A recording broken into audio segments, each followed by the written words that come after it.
Hello, my name is Mrinmoi. Close your eyes. Let your shoulders drop. Feel the weight of your body sinking into the bed beneath you. Tonight, I'm going to take you somewhere that existed over 2,000 years ago, to a city at the edge of the sea, where the greatest collection of human knowledge ever assembled waited in silence. Just like this, let the day dissolve. Whatever happened today, whatever words were spoken or left unspoken, let them drift away like smoke. Your eyelids are heavy. That's natural. Let them close. Your hands are resting at your sides, warm and still. Your legs are heavy against the mattress. Your breath is slowing down on its own, in and out. In and out. My name is Mrinmoi, and tonight you are safe. There is nowhere you need to be, nothing you need to solve. I will carry you. All you have to do is listen and breathe and let yourself arrive.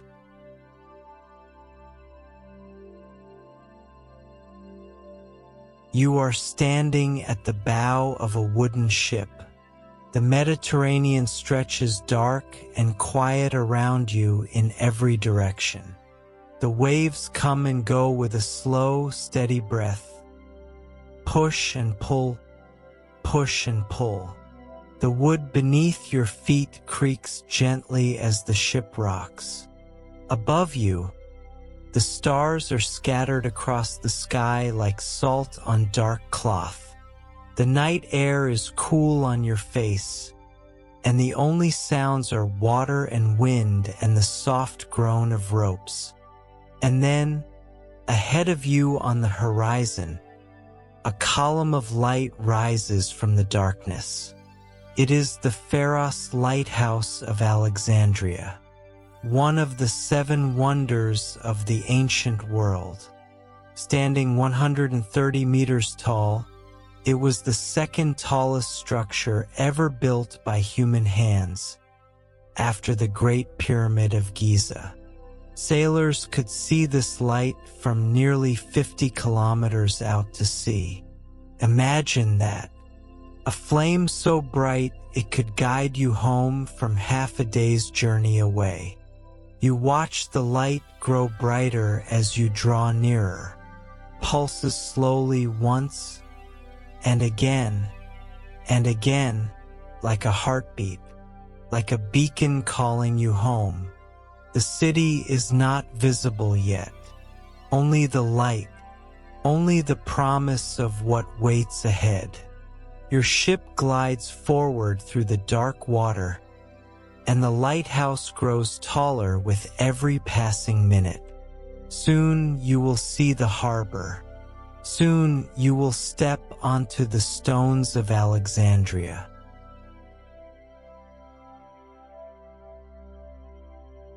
Your ship eases into the harbor. The stone docks are wide and worn smooth by generations of feet. Above you, the Pharos rises into the night sky, its light sweeping across the water in slow, steady arcs. Around you, the voices of sailors and merchants blend together in the last light of evening. Greek and Egyptian and languages you cannot quite name. This is Alexandria at dusk, the busiest, most cosmopolitan port in the ancient world. The air carries salt and the warm scent of spices from the east, cardamom and cinnamon being unloaded from ships that sailed from India and Persia. Ropes creak against wooden posts. Sandaled feet hurry across wet stone. Torches begin to flicker along the dock as the sky deepens from orange to purple. Gulls call overhead, settling onto the rooftops for the night. Under Ptolemy III, Every ship that docked in Alexandria's harbor was required to surrender its manuscripts. The scrolls were copied by the library's scribes, the originals kept for the library's collection, and the copies returned to the ship's owners. Every boat that arrived brought more than goods. It brought knowledge. And here, in this city at the edge of the world, knowledge was more valuable than gold. Step off the ship now.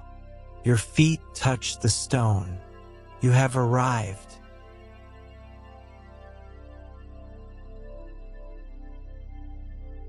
You walk slowly away from the harbor, through the wide straight avenues toward the royal quarter. Alexandria was a planned city, its streets laid out in a perfect grid by Alexander the Great himself in 331 BC. He sketched the design with his own hand. The main street, the Canopic Way, was reportedly 30 meters wide enough for chariots to pass each other with room to spare. The stone beneath your feet is cool and smooth, worn by 2 generations of footsteps. Colonnaded walkways line the avenue on both sides, their marble columns pale in the fading light. Marble fountains bubble softly at every intersection. Date palms stand in neat rows, their fronds rustling in the evening breeze. The shade of the colonnades keeps you cool as you walk. Jasmine and olive trees line the avenues. The hush of evening is settling over the great city. Somewhere ahead, you smell the faint smoke of oil lamps being lit for the night. In the distance, past the columned walkways, you can see the pale roof of the Mouseion, the shrine of the Muses, your destination tonight. The building rises against the darkening sky, its limestone walls glowing amber in the last light of day.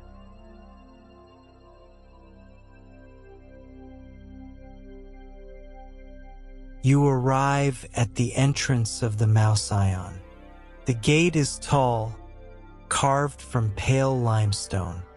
Above the entrance, carved into the stone lintel, you can just make out the letters in the lamplight. Mouseion, the shrine of the Muses. A sleepy guard sits just inside, his head nodding, his spear resting against the wall. He does not look up as you pass. You step beneath the arch as a silent, invisible witness. The sounds of the city fall away immediately. The air changes, quieter, cooler. It carries the faint smell of night blooming flowers and something else. Something older, old papyrus. The Mouseion was part of the royal palace complex. It included a covered walkway, a large domed dining hall, reading rooms, lecture halls, living quarters, and gardens. Ancient sources describe it as the model for the modern university campus. The 9 muses were daughters of Zeus and Mnemosyne, whose name means memory. Each muse governed a different domain of art and knowledge. Calliope presided over epic poetry, Clio over history, Urania over astronomy. Entering the Mouseion meant entering their domain. You stand now in the presence of memory itself. Every book, every idea, every poem ever written in Greek is somewhere inside these walls, waiting.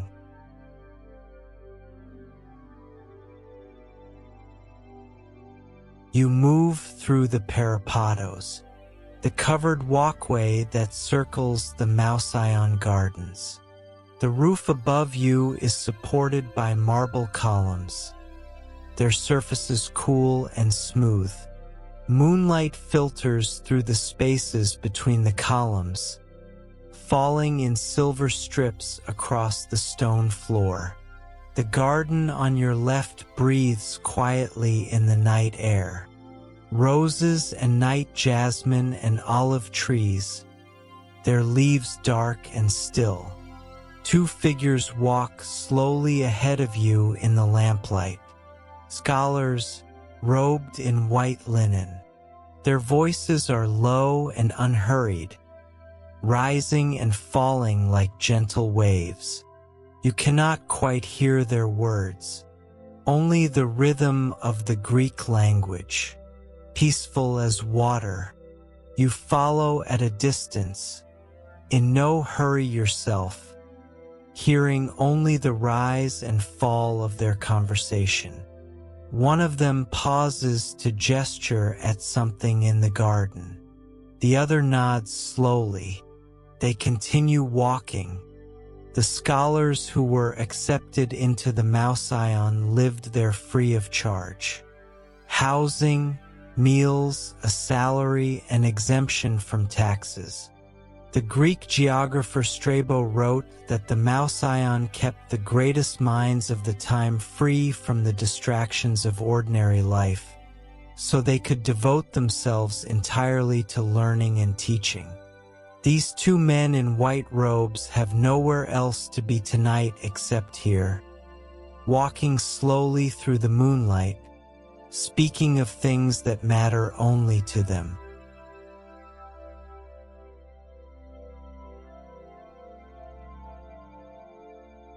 You enter the great round dining hall.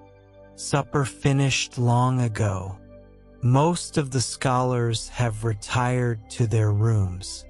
A few oil lamps still burn at the edges of the space, their flames low and steady. The dome above you is painted deep blue with gold stars, their painted surfaces catching the lamplight. The acoustics of this room are strange and wonderful. Every sound seems to linger just a moment longer than it should. At the far end of the long stone table, an elderly man sits alone. He is writing on a small wax tablet with a metal stylus. He does not look up. His hand moves slowly across the wax, pausing every few moments to consider his next word.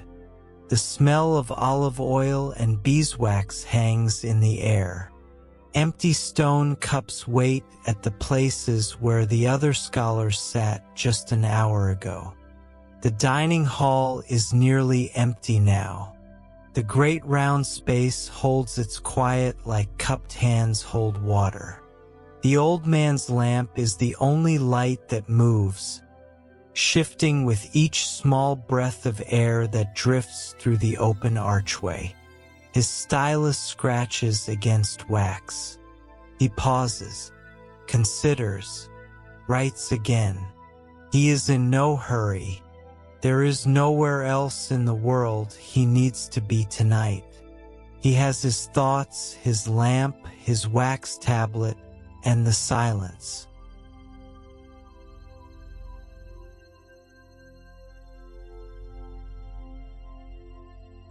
You stand at the entrance to the library itself. Above the archway, carved into pale limestone, you read the words slowly in the lamplight. The place of the cure of the soul, not the cure of the body, the soul. The Ptolemaic kings believed that access to knowledge was itself a form of healing. You step inside. The main hall stretches before you, rows upon rows of shelves, each holding dozens of papyrus scrolls carefully tied and labeled with colored threads. At its height, the Library of Alexandria held an estimated 40,000 to 400,000 scrolls. Works by Homer and Plato and Aristotle and Herodotus and Sophocles and Euclid. Callimachus, one of its chief librarians, created the world's first library catalog. 120 volumes listing every known Greek text in existence. The air is cooler here and drier. Carries a smell that is unlike anything else in the ancient world. The smell of 10,000 papyrus scrolls, of cedar oil and old ink. The smell of everything human beings have ever thought to write down. You walk slowly down the center aisle, your footsteps silent on the stone floor. Scrolls to your left, scrolls to your right, scrolls above you on higher shelves. The knowledge of the entire world, gathered into one building at the edge of the sea.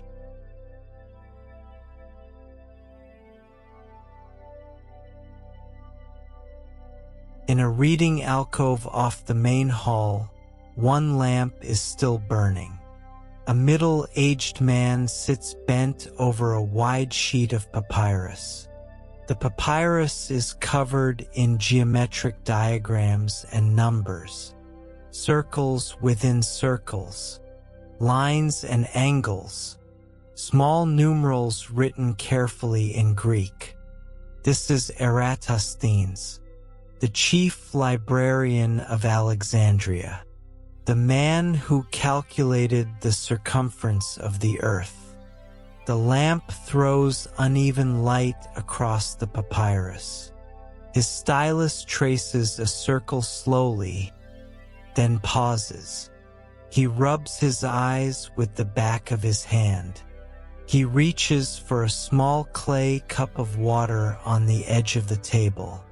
He drinks without looking up. He sets the cup back down. He writes a number, then another. He stares at them for a long moment. Then he nods once, almost imperceptibly.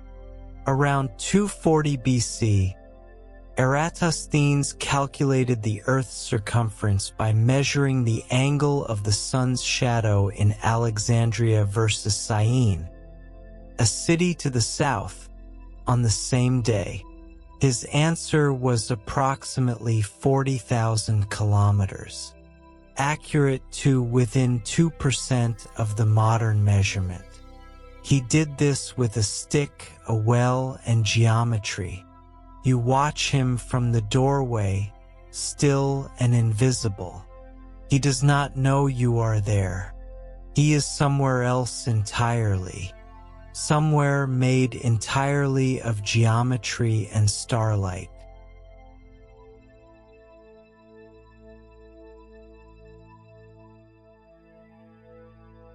You move deeper into the library now, into the section containing mythology, religion, and the sacred texts of multiple civilizations. Here, on adjacent shelves, sit the works of Homer, the Egyptian Book of the Dead, the Persian Avesta, and the earliest Greek translation of the Hebrew Scriptures. The library translated texts from Sanskrit, Hebrew, Aramaic, Persian, and Egyptian into Greek, the first systematic effort to gather the world's knowledge into one language. The Septuagint, the Greek translation of the Hebrew Bible, was completed here under Ptolemy II. You move slowly through the stacks, your fingers almost, but not quite, brushing the shelves. Each scroll is tied with a different colored thread, labeled in faded ink. Greek, Egyptian, Persian, Hebrew, all of them here, all of them patient, all of them waiting to be opened. The scholars of Alexandria believed the myths of different cultures were not contradictions but variations. different peoples expressing the same deep truths in their own imagery. An Egyptian text about Ra's nightly journey through the underworld and a Greek myth about Hades were, to them, describing the same darkness. You pass Homer, you pass the Book of the Dead, you pass Plato. The air in this part of the library feels different, older, heavier with time.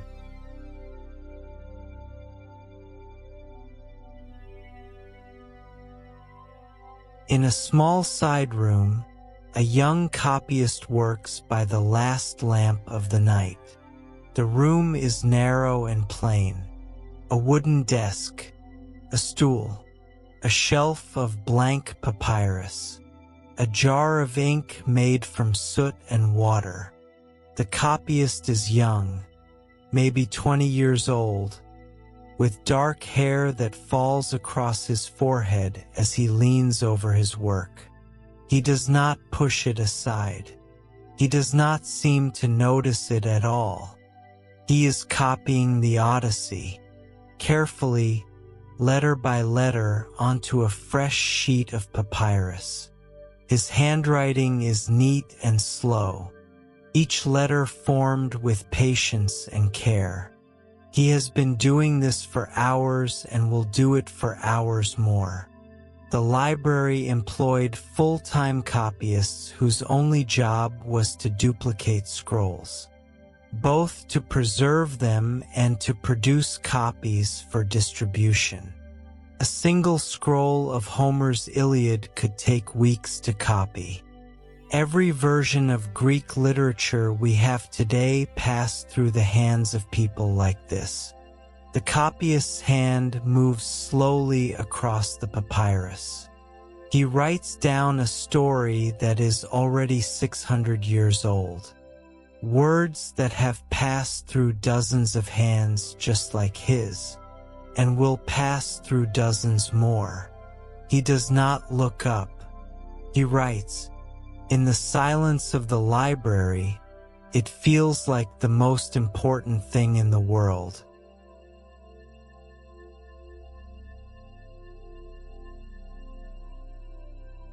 You leave the library and step into the Mouseion garden. It is midnight now. The fountain in the center of the garden still runs, its water falling from one stone basin to another in a soft, steady murmur. Moonlight lies in long silver strips across the marble paths. The garden is still and quiet. The roses are closed for the night. The jasmine has opened, and its sweetness hangs in the cool air. On a stone bench near the rose bushes, a scholar is asleep. His scroll has fallen to his chest. His mouth is slightly open. His breathing is slow and even. He must have sat down to read just after supper, intending to stay for an hour. But the garden was warm. The fountain was soft. The day was long, and sleep found him without asking permission. In Greek mythology, Hypnos, the god of sleep, was the twin brother of Thanatos and the son of Nyx, the goddess of night. He lived in a cave through which the river Lethe, the river of forgetfulness, flowed.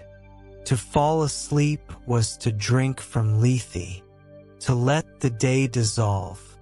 The sleeping scholar has drunk from that river tonight. Soon you will too. Somewhere behind you in the library, the last lamp goes dark.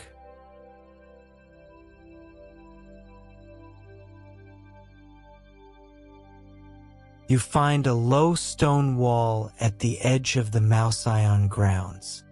You sit down facing north, toward the sea. The Mediterranean at midnight. The water stretches out before you into darkness. Each wave rises slowly, calmly, and falls back. The rhythm never changes. It has not changed for thousands of years. It will not change for thousands more. The Pharos Lighthouse still sweeps its beam across the water, once and again, steady and patient as time itself. Out on the horizon, you can just make out a single distant ship. A tiny lantern burns at its mast, moving silently from east to west. The ship is too far away to hear, too far away to matter. It is just a small light moving through the dark. The library is behind you, holding the words of 10,000 human souls. The sea before you holds a silence older than all of them. You sit here between the two, feeling very still, very small, very safe. The waves rise and fall. The lighthouse turns. The ship moves on. The night air is cool on your face. There is nothing to do here except sit and breathe and watch the darkness.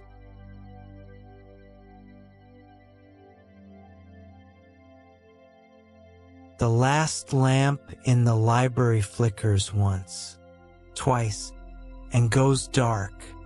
The building settles into the silence of deep night. Somewhere in the garden, the sleeping scholar shifts slightly on his stone bench. His scroll slips from his chest and falls to the marble floor. He does not wake. The fountain continues its quiet conversation with itself. The water does not know that anyone is listening, speaks anyway.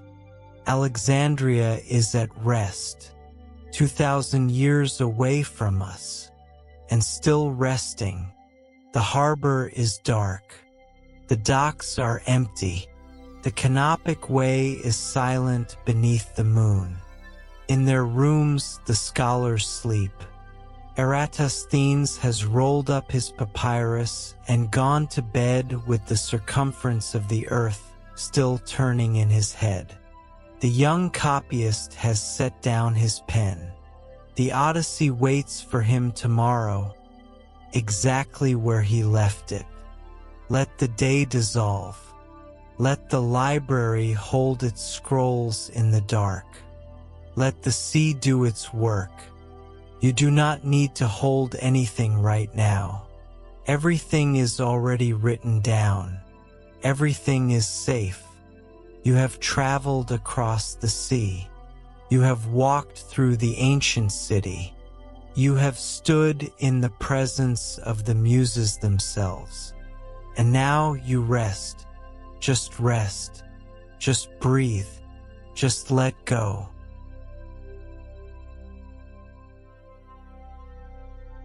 The Mediterranean stretches out before you into darkness. The waves rise and fall in their ancient rhythm. Push and pull, push and pull. The sound is so low and so constant that you stop hearing it as sound. It becomes something else. Presence beneath everything. The foundation that the whole world rests on. The fountain in the Mouseion garden keeps murmuring to no one. The night insects have grown quiet now. Even they are sleeping. Far across the water, a seabird calls once. A single note, then silence again. The moonlight has shifted. The silver strips on the marble paths have moved. Time is passing without anyone measuring it. There is nothing more to see, nothing more to hear, nothing more to know tonight. The library holds everything that was ever written. The sea holds everything that was ever forgotten.